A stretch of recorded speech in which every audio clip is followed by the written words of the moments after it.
oníkọ́mọ ẹ wá ṣe DNA zi mama bá mi mọ́nítọ̀ lédi yẹn bó ṣe ń ṣe DNA làwa náà máa ṣe DNA. Fatima èmi ni mo sọ Màbúbù lórúkọ tó bá dá ẹ lójú pé mi ni mo ní pé tí n bá ti ṣe DNA máa sọ pọ́nmọ́ mi ní àárọ̀ ọ̀la tílẹ̀ máa mọ́ yìí cháì máa mú ọmọ yẹn bọ̀ lábẹ́ òkúta. ẹ má mẹsẹ̀ sí i tún dènà ìyàwó rẹ̀ ẹ̀yin náà tọ́jú àwọn ọkọ yín mẹ́rin àbí kí ló dé náà ẹ dákun kí ní ìṣẹ̀lẹ̀ lẹ́nu ọjọ́ mẹ́ta ẹ̀ mọ̀ gbà wá mẹ́rin ẹ̀kejì àwọn ọkọ yín wọ́n ti ń jáde jù. máa bẹ́ẹ̀ ná bí owó àrèjàn máa bẹ́ẹ̀ tá tán èmi tí mo ń wò ẹ́ o ò ní ṣerú ẹ̀ mọ́ ẹ̀ǹdì òpin ẹ lélẹ́yìí ewì tí mo ṣe fún ẹ ń bọ̀ o ò mọ̀ pé táṣírí ìyá ọmọ ẹ tó ń gbé lórí àkìtàn tí ò bá jáde yìí ò ní dùn fún ẹ eléyìí ló máa fi ṣàṣemọ́ ó ti pẹ́ tó ti máa ń ṣorí burúkú ẹ àrèjàn o ò ní ṣerú ẹ̀ mọ́ lúkú ìwọ lórí burúkú abímọ máa ń wọ alákìísà ìwọ lòṣì ó mú odidi graduate ó bá tiẹ̀ jẹ́ ó bá àrìn àjò ẹ̀ jẹ́. kí ló dé ṣé ẹ̀ máa ń ṣe mẹ́rin ni tí èsì pé ìsàlẹ̀ jẹ́ torí àwọn ọkọ yín kàn jáde síta ṣeré àbí plan àwọn ọkọ ní 2026 káwọn jáde. ọkọ mẹ́rin ló wà ní Àrèjà tó ń dó gbogbo èèyàn kiri bẹ́ẹ̀. kò ló pọ̀ àwọn náà ẹnu dúdú yìí náà ni. Àrèjà eléri ibú olòṣì. àtìgbà tí Màbúbù ti pé 10 years ìgbà tó gbá tọmọ yẹn bèrè pé school fees òun báyìí ó kọ̀ọ̀kọ́ ti fóònù ni. bàbá Màbúbù wọn lọmọ ẹni 10 years àná sí dádì. ẹ tájì Pasuma tó ẹ pé rọmọ ń pa ẹ tájì bọ̀dá Ṣẹ́gun náà tó ẹ pé rọmọ ń pa ẹ tájì àǹtí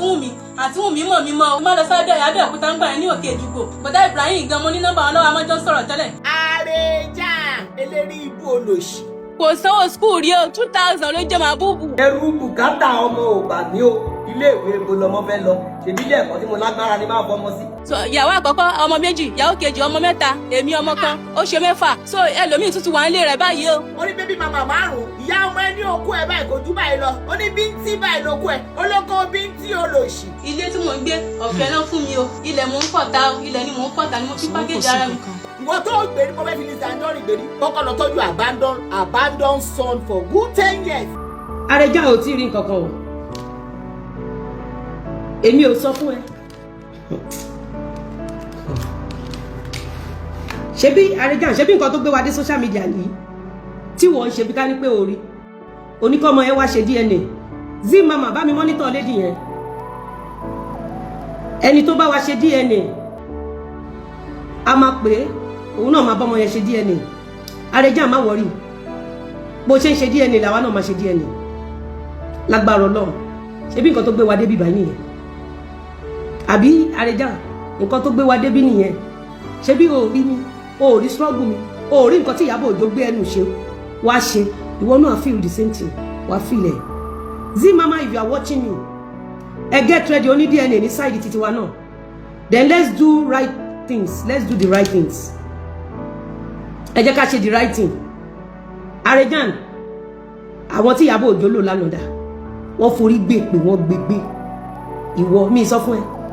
ìwọ tó ń dá sọ̀rọ̀ Mr. Lawal tó bẹ́nu òṣòtọ́ ọmọ ọlọ́mọ mẹ́rin tó ń san school fees ọmọ ọlọ́mọ mẹ́rin irú wo lórí burúkú àrèjà ó rò pé mi ní ṣe wí fún ẹ o ò ní jẹ́yàn àrèjà ó máa fọwọ́ járí wọgbó ni Lukman ọmọ olówó gẹ̀mọ́ ó máa bẹ́ẹ̀ ná bí owó àrèjà máa bẹ́ẹ̀ tá tán èmi tí mò ń wò ẹ o ò ní ṣerú ẹ mọ́ ẹ̀ǹdì òpin ẹ lélẹ́yìí ó lọ bèrè mi lọ́wọ́ Ìyábọ̀ lọ bèrè lọ́wọ́ àwọn èèyàn lọ́wọ́ iye ọdún tí Ìyábọ̀ Òjó tó fi ń ṣorí burúkú lọ́dọ̀ ẹ sábọ́ọ̀dù tó fi ń lọ sọ́dọ̀ ọ̀dọ̀ kásì lọ bèrè tí mo jókòó tí mo wò bọ́ pé mo forgive àrèjà no going back ewì tí mo ṣe fún ẹ ń bọ̀ ó mọ̀ pé táṣírí ìyá ọmọ ẹ tó ń gbé lórí àkìtàn tí ò bá jáde ewì yìí ò ní dùn fún ẹ this will serve as a lesson for you learn how to mind your business má hùwà jábẹ́sì fún ẹ̀dá tí ò ṣẹ́ má hùwà jábẹ́sì torí 20 rows torí 20 rows àwọn kí lórúkọ ẹ̀ àwọn onítìátà tó kù máa ń lọ sórí TikTok náà wọ́n gba róòsì wọn mi ò rò pa dọ́dọ̀ wọn wọ́n gba donation wọn mi ò rò pa dọ́dọ̀ wọn eléyìí ló máa fi ṣàṣemọ́ ó ti pẹ́ tó ti máa ń ṣorí burúkú ẹ̀ àrèjà o ò ní ṣerú ẹ̀ mọ́ lúkú olórí burúkú bàbá Màbúbù o ò ní ṣerú ẹ̀ mọ́ ó gòkèrún dà gbogbo àwọn olórí burúkú tí Ìyábọ̀ Òjó lọ gbé jáde lórí TikTok àwọn dà irú ìwọ ló fẹ́ tẹ́rí sí o kéré obí tí o bì lò ìwọ lòṣì ìwọ tòṣì ọ̀run á da ọ̀nà ẹrú ìyá àwọn sàárè gbogbo ọmọ tó tara ẹ̀ jáde ní ìtókù kó kúrò láyé yìí wọ́n bá kè ní kọ̀ọ̀lá kíyà tó bí ẹ wúlè mọ́tò kó kúrò láyé àwọn sàárè gbogbo ọmọ tó tara ẹ̀ jáde ìwọ kẹ̀ ṣé bí ìgbésí ayé Fọlá ṣe rí nìyẹn kí Ìyábọ̀ Òjó gbé kó tó gbé wá tọrọ bára you see guys ẹ fi abẹ́rẹ́ gúnra yín fi abẹ́rẹ́ gúnra yín ẹ wá ń pariwo Lizzy ló lọ gbéyàwó Arẹjàn wá ẹ lọ bèrè tí ń bá mọ̀ rí ẹ lọ bèrè tí Zimama bá mọ̀ rí the lady came online tàrẹjàn bá mind business ẹni kò ní bọ́ sínú orí burúkú ìlà yìí lọ ikú òjijì tó bọ́ sí ṣé Ìyábọ̀ Òjó tí ò nílé lórí ìwọ náà gbọ́ nǹkan tó sọ oní Ìyábọ̀ Òjó ti ṣe sinimá tèmídà ó lọ́mọ tèmídà ọmọ òjò ọmọ lọ ó máa kú fún mi jayé ni Arẹjàn Lukman olówó gẹ̀mọ́ ó máa kú fún mi jayé ni ọmọ bíbí inú Wúlè Mọ́tù ó máa kú fún mi jayé tọmọtọmọ ẹni ó ní rògbòlò ó ní rọmọ sí ẹ ó máa ráre kú ó máa ní stroke ó máa tọrọ bára lẹ́gbẹ̀ẹ́ títí ó máa sọnà ní kúrì èmi ò ń tètè dá yín lóhùn máa fẹ́ kẹ́ serve wo ewu tí máa fún ẹ ó máa gbóògùn jẹ ni ó mọ̀ pé táṣírí ìyá ọmọ ẹ̀ ò bá jáde ọjọ́ tó ti ganu sí làwọn òórùn ẹ ti dé ìlú ńlá ìwọ lórí burúkú abímọ máa wà alákìísà ìwọ lòṣì ó mú odidi graduate ó bá tiẹ̀ jẹ́ ó bá àrìn àjò ẹ̀ jẹ́ olórí burúkú onídòkúdò ó wá ń gbóbìnrin wá kálídì yẹn mọ́nú ilé pẹ̀lú oyún oṣù 8 ó ní jẹ́yàn Arẹjàn ó máa ráre kú ó máa tàrà kàkú ni ó wá gbẹnu sí máìkì ó wá ní kó gbọ́ ọmọ wá fún DNA àwa náà máa mú oní DNA tẹ̀lé lédi yẹn tí gbogbo ẹ̀ máa zẹ̀ tó máa zẹ̀ Arẹjàn fọ̀dí ṣé graduate lẹ́nu ìṣó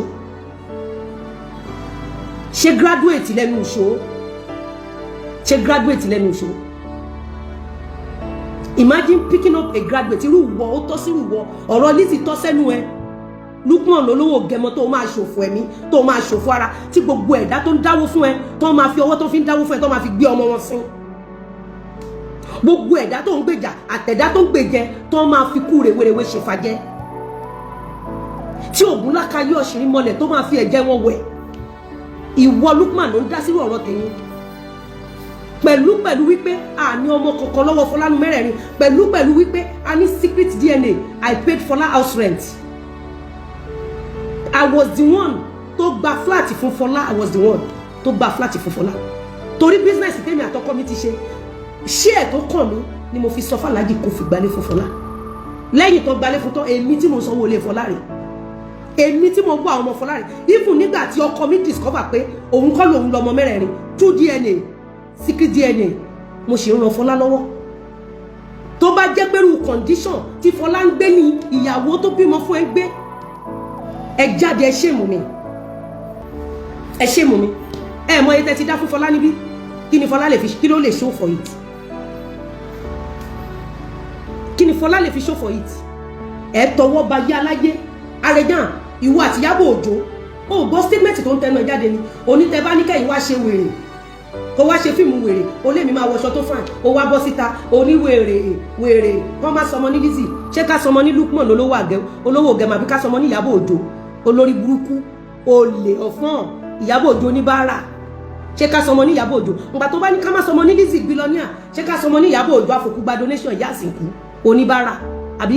abiyamọ wo ló máa sọmọ lólówó gẹ̀mọ̀ Lukman abiyamọ wo ló lè tọ́ka sí ẹ pé òun gbàdúrà kó òun bírù wọ lọ́mọ mo ń bọ̀ wá fún ẹléwì tó máa kú tó máa gbóògùn jẹ tó fa tìǹ wàá tún ṣẹ̀wọ̀n lé lórí ìwọ́kẹ̀ graduate lọ́mọ yẹn tó serve rightful letters will be sent to rightful offices àyíwọ́kẹ̀ ìwọ òkèrè obí tí obì lò ìwọ mo máa ṣe wì fún ẹ tó máa dùn orí pé material ti ẹ worst orí pé Ìyábọ̀ Òjó ti sìnkú ọmọ orí pé ayé Ìyábọ̀ Òjó ti bàjẹ́ Ìyábọ̀ wá háyà ẹ fẹ́ fi cinema movie ẹ fẹ́ fi rí dínkù ni ṣọ́ràn nìyàn fi ń ya movie ṣé ọ̀ràn ni kí n gbé gba bára bíi titi yín ọ̀ràn ni kí n máa ranjú bí Ìyábọ̀ Òjó kí n lọ fòkú ọmọ ọlọ́mọ gba donation ṣọ́ràn ni kí n lọ máa yọ àwọn ọmọ ọlọ́mọ kúrò lé ọ̀gá wọn bí Ìyábọ̀ Òjó ṣe lọ yọ Mohbad kúrò lé Naira Marley ṣọ́ràn ni kí n jọ́ yín lọ máa bá yín wèsì àwọn ọmọ ọlọ́mọ bẹ́ẹ̀ ṣe wèsì Mohbad ọ̀ràn ni kí n máa bá yín parọ́ mọ́ èèyàn bẹ́ẹ̀ ṣe parọ́ ikú tẹ́ ẹ parọ́ pé Naira Marley ló pa ọmọ ọlọ́mọ ṣé ọ̀rọ̀ ní kí n máa bá yín jí lọ lé ọmọ ọlọ́mọ tẹ́ ẹ pa kẹ́ ẹ lọ kó kámẹ́rà lé ẹ̀ káyé má bàa mọ̀ pé ilẹ̀ pa ṣọ́nà ní kí n jọ yín nínú irú ìwà bẹ́ẹ̀ ò ní jẹ́ èèyàn Lukman olówó gẹmọ ò ní jẹ́ ìwà tí Ìyábọ̀ Òjó ọ̀run máa fi kú ọmọ dá yín lágara irú ìwọ ó kéré obí tí ó bì lò ìwọ kẹ Zimama mọ́nítọ̀ lédi yẹn jọ ẹ post account ẹ ohun tí Ìyábọ̀ Òjó ṣe fún Fọlálàwá náà máa ṣe fún ẹ Arejan ó ti rí Júdásì ní òun àpòkùnso ní Arejan wọ́n ní one for all for one. This is what I was talking about Baba Ijesha's case Arejan ohun tó tẹ́ ẹ ṣe fẹ́nu ìṣó la máa ṣe fún ìyàwó ọmọ ẹ a máa dáwọ́ fún níbí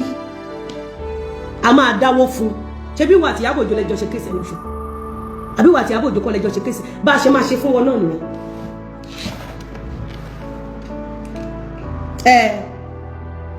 Ìyábọ̀ Òjó jó òun lọ Ìyábọ̀ Òjó lówó dànù Ìyábọ̀ Òjó lówó ojú oorun dànù Ìyábọ̀ Òjó tó ń gbélé bára Arejan mò ń bọ̀ wá fún ẹ̀mí ìtìdì àárọ̀ làwọn ẹ jẹ́ ká bẹ̀rẹ̀ lọ́wọ́ rọ̀ rẹ̀ ó béèrè tán ní ibi tèmi ra mansion sí ni Ìyábọ̀ Òjó lọ rẹ́ǹtì boys quarter sí ilé ẹlẹ́gbẹ̀ẹ́ kan láti bó síbò even level mi ní ọdún tí mo wọ film industry Ìyábọ̀ Òjó ò tí ì lè bá kò dẹ̀ lè bá gbogbo wọn tó ń pariwo àwọn ya fíìmù 3 billion àwọn ya fíìmù 10 billion ẹ lọ wo content movie wọn ẹ lọ wo props movie wọn ẹ mọ̀ kó tó jẹ́ props nǹkan téèyàn lò ẹ lọ wo yìí tí movie ẹ tó lé movie mi báyìí ní street inú ká wọṣọ nínú fíìmù inú ká pèsè oúnjẹ inú ká pèsè kámẹ́rà inú ká pèsè equipment inú ká tọ́jú àwọn crew member inú ká lo àwọn èèyàn gidi inú ká focus lórí storyline ẹ lọ wò yìí tí fíìmù ẹ tó lé fíìmù mi bá lójú yín Lizzy Anjorin máa ń ya fíìmù ó máa ń náwó sí fíìmù gan tẹ́ ẹ bá lè lọ àwọn èèyàn wá rí yín sọ́dẹ̀ ti rí yín ọkàn yín ò sì balẹ̀ náà ẹ sì wá bá mi ibi tí mo ti ń taṣọ. Zimama ó máa fún wa ní direct phone number lédi yẹn ẹ máa pin account yẹn tá a máa dáwó fún gbogbo ẹ̀yin abiyamọ ìyàwó Arejan yẹn ẹ jẹ́ ká dáwó fún. So now people are living fake life in Nigeria industry. It's going down. Forget it, it's going down. It's going down. 10 years ago, ló ti bí ọmọ, ó fún ọmọ lọ́mọ ní 2000. Ẹ wo bí tí lady yẹn ń gbé. Èwo graduate. Ẹ wo bí tó ń gbé. Èwo graduate. Ẹ wo bí tọ́mọ yẹn ń gbé. Ẹ wo bí tí lady yẹn ń gbé. Lady yẹn ṣiṣẹ́ cleaner. Ẹ wo lady yẹn ọmọ ọdún 10. Ó ló fẹ́ ṣe DNA. Èmi yìí mo máa gbé oní DNA tẹ̀lé ẹ gbogbo wa jọ máa ṣe DNA ni eléyìí ò kì í ṣe kéèsì bàbá Mohbad versus Lizzy wà á rí pé ìyàwó Mohbad gbọ́n àti ìyá Mohbad àti bàbá Mohbad mo wà sọ pé Ìyábọ̀ máa ti tìyàwó Mohbad kó wá fún mi but that lady that ìyàwó Mohbad that lady is very strong and she's very calculative ẹ gbàgbé ìjì ọmọ yẹn ò wá fún mi rí ọmọ yẹn ti calculate 2 plus 3 pé àǹtí yìí nígbà lọ fún kéèsì máa fọ́ lójú ọmọ yẹn ò wá fún mi rí ìyẹn ìyàwó Mohbad gbọ́mọ yẹn ṣe kéré tó ó ní ọpọlọ jù ẹ lọ Arejan ọmọ yẹn ní ọpọlọ jù ẹ lọ òun ló fi jẹ́ wípé ọmọ yẹn ó hàdì fáwọn èèyàn because gbogbo bí Ìyábọ̀ ṣe ń ti ọmọ yẹn ò tirẹ̀ ẹ lọ́wọ́ ọmọ yẹn dẹ̀ ti sá fún Ìyábọ̀ torí owó òkú ọmọ yẹn tó gbà Ìyábọ̀ Òjó ti gbà á Ìyábọ̀ Òjó fi ṣe fíìmù Ìyábọ̀ Òjó tún ṣẹ̀ṣẹ̀ fa ọmọ ìyàwó Mohbad yẹn mọ́ra ni ó fi cover owó òkú Mohbad tó gbà lọ́wọ́ wọn mo mọ tí mo ṣe mo mọ tí mo sọ̀nà very hard working lady ó struggle láti feed ọmọ ẹ̀ ṣé inú ìyàwó Arejan àtẹnu ìṣó tó ń lo wíìgì ẹnu ìṣó tó fi 10 million naira joyè ẹnu ìṣó tó ń gbé ní flat ẹnu ìṣó tó lọ ta AC 650,000 naira ẹnu ìṣó tó ta ní 20,000 naira ta ló nídìí ẹ̀pù nínú ìyàwó Arejan àtẹnu ìṣó. Èmi collecting donation for who? Ṣé bẹ́ẹ̀ máa rí mi náà máa dáwó ń bẹ̀ tẹ́ máa rí collecting donation a máa pin account ìyàwó Arejan síbí èmi náà máa dáwó síbẹ̀ tẹ́ máa rí náà mo máa dáwó síbẹ̀ Arejan náà dá sọ̀rọ̀ mi èmi náà dá sọ̀rọ̀ ẹ̀ and this will serve as a lesson. Arejan ṣé bí wọ́n ló kọ́ ewì níjẹta kí ló wá mú ẹgbẹ́ jáde lánàá wo living condition àwọn ọmọ ẹ̀ apparently pẹ̀lú àìríjẹ àìrímu olórí burúkú ti bímọ bíi 50 kalẹ̀ pẹ̀lú okú ẹ̀ kékeré yẹn olórí burúkú awáyé máa ṣe gbogbo ìṣẹ̀ṣẹ̀ sí èmi ò tiẹ̀ ráyè èmi ò ráyè àti lọ gbé lady yẹn wá àwọn ẹ̀yin tẹ́ ẹ ṣe kéèsì warriors ẹ ṣe kéèsì lady yẹn kó dùn ẹ ṣe kéèsì lady yẹn kó débẹ̀ ẹ pin account yẹn àwa náà máa donate owó èho graduate mo ní ẹnu ṣó ń ṣe graduate náà àbí ṣé cleaner lẹ́nu ṣó ń gbà tí Ìyábọ̀ Òjó wá gbé tọrọ owó bisikíìtì ṣé bí nítorí kíjèṣà lè lọ sẹ́wọ̀n ní Ìyábọ̀ Òjó ṣe lọ gbé ẹnu ìṣó wá ẹnu ìṣó tó máa pokùnso tọmọtọmọ ẹ ẹnu ìṣó Júdásì Fọláṣadé Sàríù ọmọ kíkẹ́ lọmọ ọmọ lálùdé Júdásì tó máa pokùnso tọmọtọmọ ẹ kíjèṣà lè bá lọ sẹ́wọ̀n ní Ìyábọ̀ Òjó ṣe lọ gbé ẹnu ìṣó wá láti fi divert public olórí burúkú olòṣì abirùn alárùn kò gbóògùn ní HIV olòṣì oníkókó mẹ́fà lẹ́kàn olórí burúkú ọmọ wúlè mọ́tù olórí burúkú aláta olóṣì afapẹ̀rẹ̀ káwọn ọmọ ọlọ́mọ lọ́lẹ̀ Haúsá olòṣì bẹ́ẹ̀ ló ṣe lọ́ fi kádàrá àwọn ọmọ ọlọ́mọ lọ gbàtà wá olórí burúkú awáyé má ṣe rere ó bẹ̀rẹ̀ orin tá a máa kọ fún Lizzy ní lọ́jọ́ bẹ́ẹ̀ díẹ̀ orin yìí la máa fi jóge yéè orí pọ́n ti padà mú ẹ orí pọ́n ti padà mú ẹ ibi tó ti ń lé orí tí ò ṣẹ ọbì àrèjàn ibi tó ti ń lé orí tí ò ṣẹ ó bó ṣe ṣubú yàkàtà olórí burúkú ẹlẹ́kùn ọ̀bẹ jẹ bàbá màbúbù ayé ẹ ti bàjẹ́ warriors bẹ́ẹ̀ ṣe ń ṣe bẹ́ẹ̀ ni ẹ máa ṣe ẹ máa wà ẹ má máa yí wá padà Èdùmàrè á pín iṣẹ́ ajé rere kan yín ẹ má ṣòwò ẹ tún rere ọjà jẹ tìrín tìrù ilé ìdùn mọ́ mi gangan.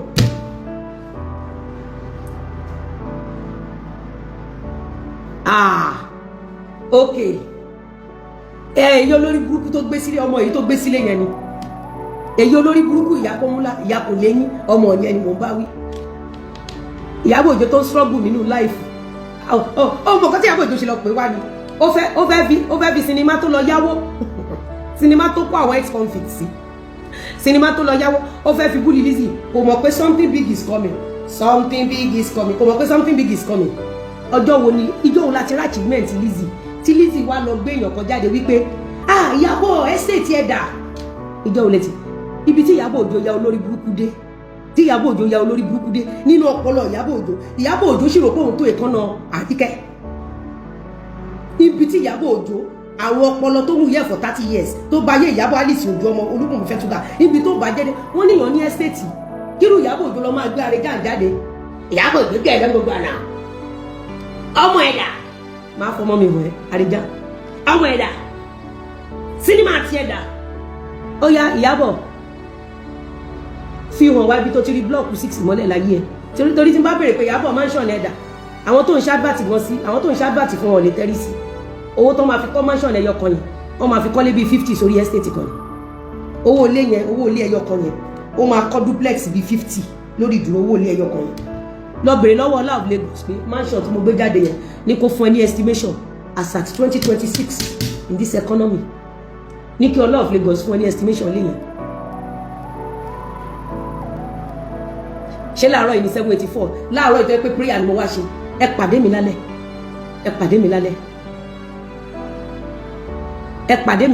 bàbá màbúbù àrèjà eléri ibú olòṣì Mohbad ló kọ́kọ́ break record tó ní 10 years I no see mommy daddy no get salary stepmother no care àrèjà ni olòṣì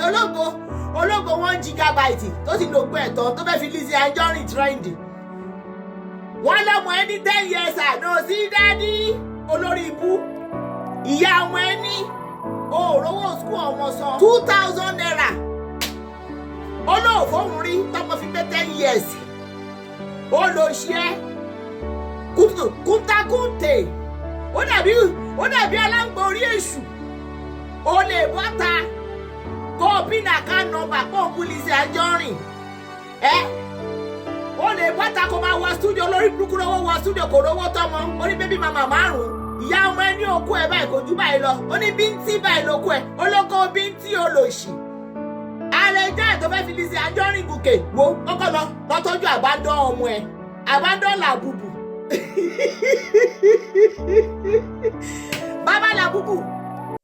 bàbá làbùbù àbí màbùbù dẹ̀ lọ tọ́jú àbádọ́ ọmọ ẹ torí a máa take a case we gonna contribute for her.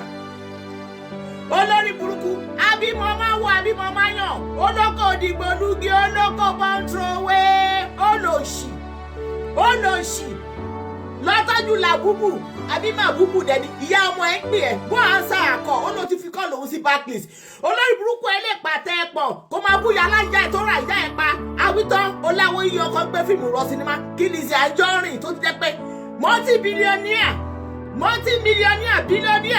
kó yẹ ṣẹlẹ̀ ọmọ struggle lọ́mọ kẹta wọn fíìmù 7,000 kò ní dáa fún ẹ bàbá màbúbù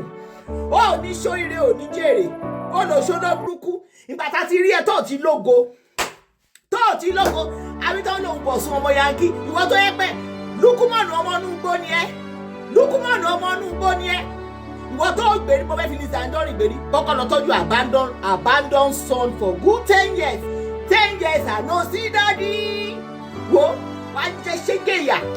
wá jẹ́ ṣòlọ́la bàbá màbúbù gbogbo ọmọ Nàìjíríà wọ ọmọ ẹni àti ìyá ọmọ ẹwọ kan tó sọ ọmọ lọ́mọdà she's a graduate ẹwọ nǹkan tó sọ́dà clean ní gẹ̀ yẹn ṣe tó fi tọmọ olórí burúkú ọmọ màbúbù ó pàtẹ ẹ̀pọ̀ ń wọ studio left and right and left fún Lizzy Anjorin ó lọ ṣe bí pa àwọn ọmọ ẹ̀ tọmọ ẹ̀ ń sùn ẹ wo fídíò yàrá tí ọmọ ẹ̀ ń sùn àti ìyá ẹ̀ ẹ wo olórí burúkú àwọn pàtẹ ẹ̀pọ̀ a máa bú Lizzy Anjorin a máa bú ọkọ wọn ní Lizzy Anjorin fowó rọkọ òun kọ́ olórí burúkú wò yàwó ẹ̀ bó ṣe dàbí àbádọ́n òkú ẹlẹ́dẹ̀ ó máa bá dán òkú ẹlẹ́dẹ̀ ikú ló máa pa ètò ìbàdàn tó kó ajẹsọ́nọ́bà ọ̀la báyìí show Monday TikTok ẹ get ready Facebook ẹ get ready a máa gbé ìyá màbúbù wá ó máa ṣe show tó máa gbásìkì bàbá màbúbù you go enter studio you go tire.